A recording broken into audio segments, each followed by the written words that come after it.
My fellow Canadians, we stand today at a crossroads that will define the very soul of our nation for the next half-century. This is not merely a discussion about military hardware or a debate over government budgets. It is a conversation about who we are as a people, where we stand in the world, and whether we have the courage to reclaim our destiny as a sovereign power. We are currently witnessing a pivotal moment in our history, a moment that transcends the typical, often tedious cycle of military procurement and touches the very heart of our sovereignty, our industrial ambition, and our global standing. The ongoing saga to replace our venerable but aging CF-18 fleet has morphed from a straightforward acquisition process into a high-stakes geopolitical game, and the outcome will echo through generations. The primary driver of this profound transformation is the bold, unprecedented proposal from Sweden's defense giant, Saab, to establish a complete Gripen fighter jet production line right here on Canadian soil. This initiative, backed quietly by European interests and powerfully by domestic economic reasoning, signals not just a change in aircraft supplier, but a fundamental strategic shift that Washington did not see coming and is clearly rattled by.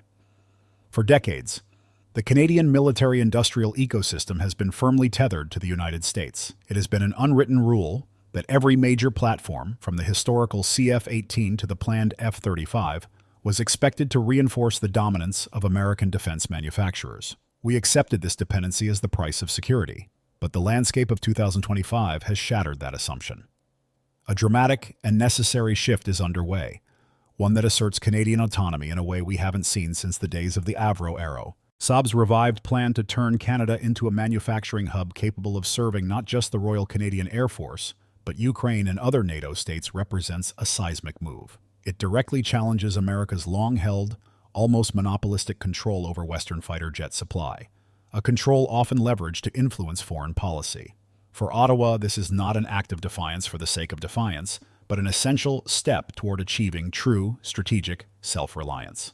The shockwave began quietly, without pomp or ceremony, as Sweden's defense delegation presented Ottawa with something far more powerful than a basic military package. They offered the chance to domestically assemble and co-produce the Gripen E, complete with full access to maintenance, mission data libraries, electronic warfare systems, and sovereign upgrade authority. This comprehensive offer lays the foundation for a truly independent capability. The economic imperative driving this reassessment is profound, demanding that we maximize the domestic returns on massive public investment. The public acknowledgement by the Canadian government regarding active negotiations with Saab is the strongest indicator yet that economic sovereignty is taking precedence over diplomatic habit. Minister of Industry Melanie Joly was perhaps the most direct voice on this matter, publicly stating that the current federal government is scrutinizing the deal precisely because we think that we can use military procurement to get more. That is why we are looking at the Gripen. This statement directly addresses the perceived shortcomings of the existing agreement. The reality is that the $27 billion contract for 88 F-35s was not projected to create sufficient high-value jobs for domestic workers, and the public demanded a better deal. The political signals have been reinforced by active Swedish lobbying, which included a high-profile visit to Ottawa featuring their own royal family, corporate executives, and senior political officials, including the Swedish defense minister. This coordinated effort underscores the seriousness of their commitment to a long-term partnership with Canada. We must understand the difference in the industrial models being proposed. The traditional model of defense procurement often requires the winning bidder to invest equivalent value, known as offsets, back into the Canadian economy. However, the Lockheed Martin F-35 program operates differently. Canada has for decades paid into the Joint Strike Fighter program to be part of an exclusive group of nations that can bid on related contracts. The U.S. manufacturer projected this participation would bring over $15.5 billion in industrial value to Canada between 2007 and 2058. While this commitment appears substantial on paper, it primarily places Canadian companies in a subcontractor role, dependent on the long-term ebb and flow of a foreign-controlled program. This is the fundamental difference between being a participant and being a proprietor. Saab's offer bypasses this traditional, often passive model entirely.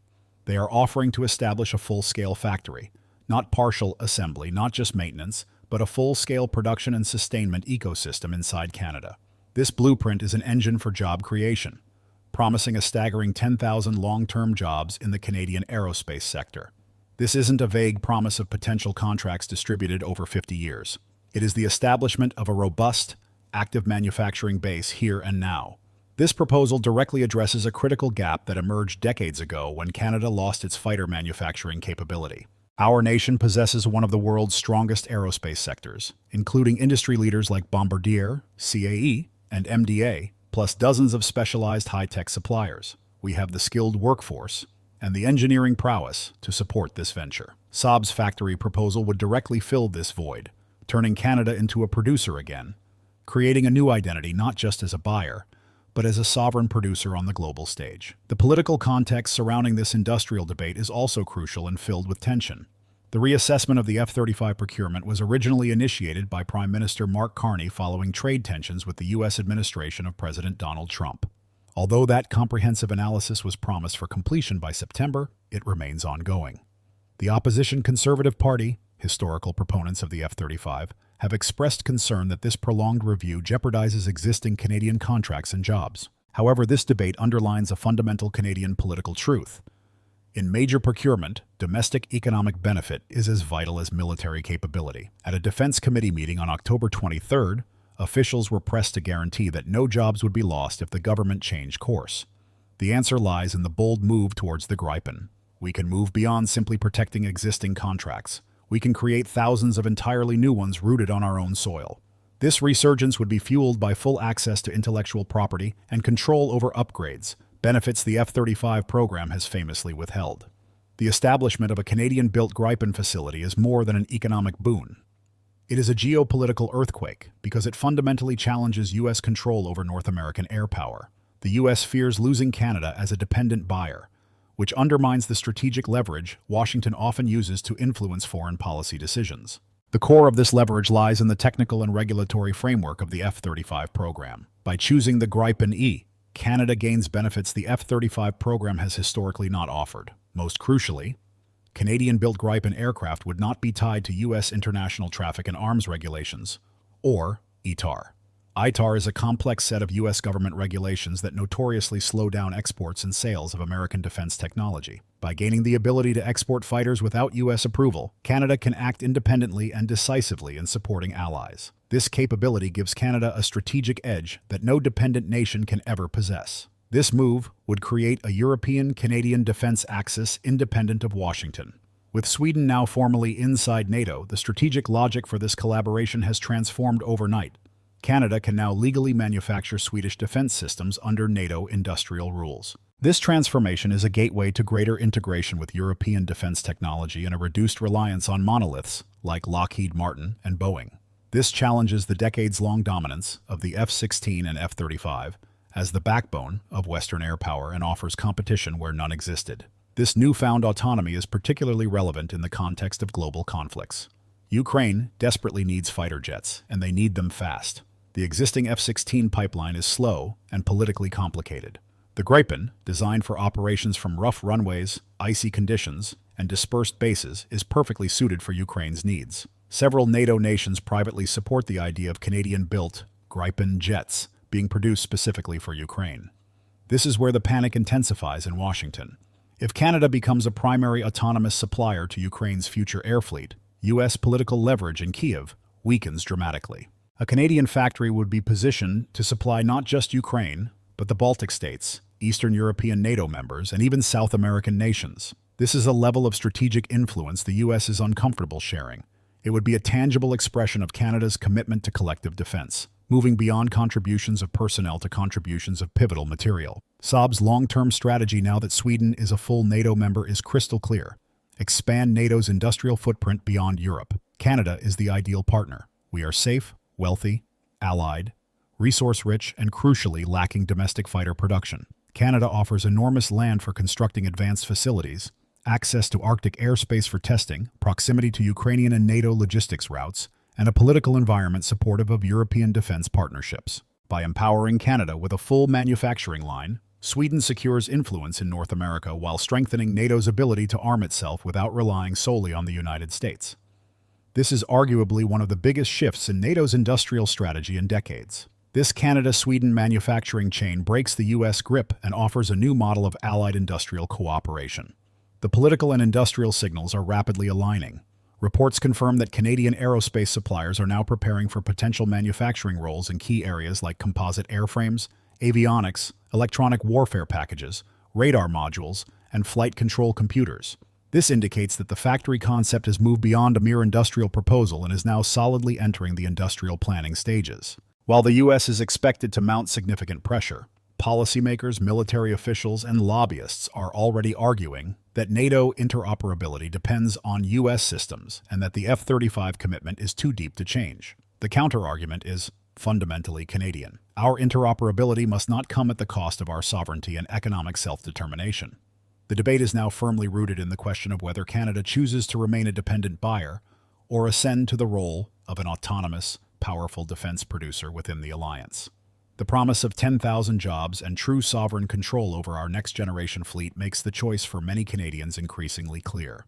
The current discussion in Ottawa regarding whether to proceed with the entire F-35 program or accept the 16 aircraft already ordered and largely paid for before transitioning to other suppliers highlights the seriousness of this pivotal moment. This choice will define Canada's technological and geopolitical trajectory for the next half-century. But the profound strategic and economic advantages outlined by the potential establishment of the Saab Gripen production line in Canada transition seamlessly into the critical realm of national security, the defense of the Arctic. While the debate regarding procurement often focuses on geopolitical maneuvering and industrial offsets, the ultimate decision must be grounded in operational reality. For Canada, operational reality means the vast, harsh, and increasingly volatile environment of the North. This is where the choice between the Gripen and the F-35 ceases to be merely a budgetary or diplomatic issue and becomes a matter of life-or-death mission capability for the Royal Canadian Air Force. The Arctic is not just a geographical challenge. It is fast becoming the world's next major strategic hotspot.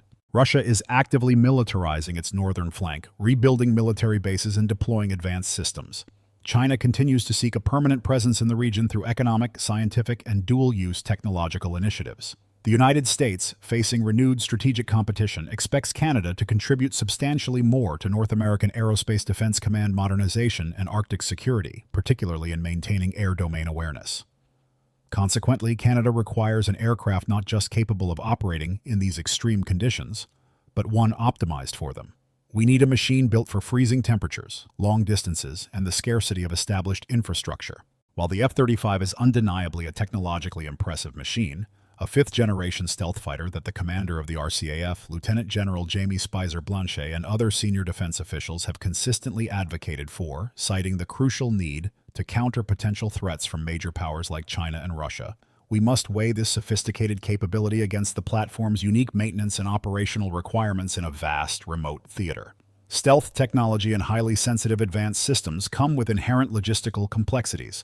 They demand highly controlled environments, extensive specialized support infrastructure, and precise scheduled maintenance protocols. These are attributes that are either scarce or prohibitively expensive to deploy and sustain across the thousands of kilometers of the Canadian high Arctic. This challenge of forward deployment and rapid turnaround time under extreme conditions forms the crux of the operational dilemma for the RCF's future fleet.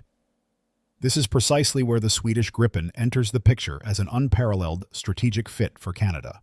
The aircraft was built specifically for Sweden's own harsh subarctic environment, incorporating unique design philosophies derived from decades of experience defending a long, dispersed border.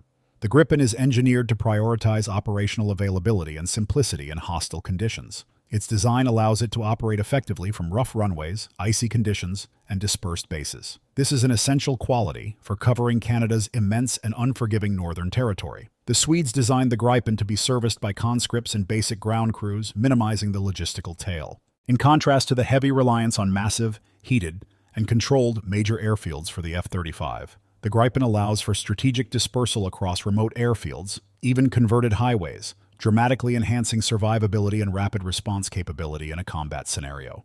This ability to operate with minimal infrastructure and maintain high readiness in freezing conditions gives Canada a genuine, independent Arctic defense capability. This is something Washington, focused primarily on its own continental defense doctrine, and the deployment of larger, more complex air wings, may not be eager to see Canada possess, as it suggests an increased capability gap between Canadian and U.S. indigenous Arctic defense capabilities. Beyond sheer operational capability, the economic viability of defending our north is paramount. The acquisition cost is only the beginning of a fighter jet's lifetime commitment. As Alan Williams, a former top procurement official at the Department of National Defense, astutely observed, "I am acutely aware that 70% of the cost of any procurement is lifecycle cost." his analysis powerfully highlights the fiscal argument for the Gripen. The cost of maintaining the Gripen over its life cycle is dramatically lower. In some estimates, it is only 1/6 the life cycle cost of the F-35.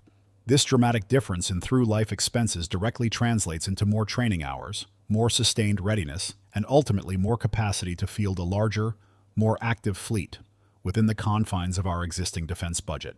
Williams suggested that the cost analysis could reasonably conclude that the Prime Minister could save a huge amount of money by having two fleets of aircraft, hinting at the possibility of a mixed fleet or a complete transition to the more fiscally responsible platform for domestic and northern defense needs. This potential for significant savings strengthens the case for the Gripen, transforming it from a mere alternative into the financially prudent choice for a nation managing vast distances and tight defense budgets, allowing us to free up funds for other critical NORAD and naval modernization efforts. The economic and strategic benefits, when viewed together, create an overwhelming argument for the Gripen production line.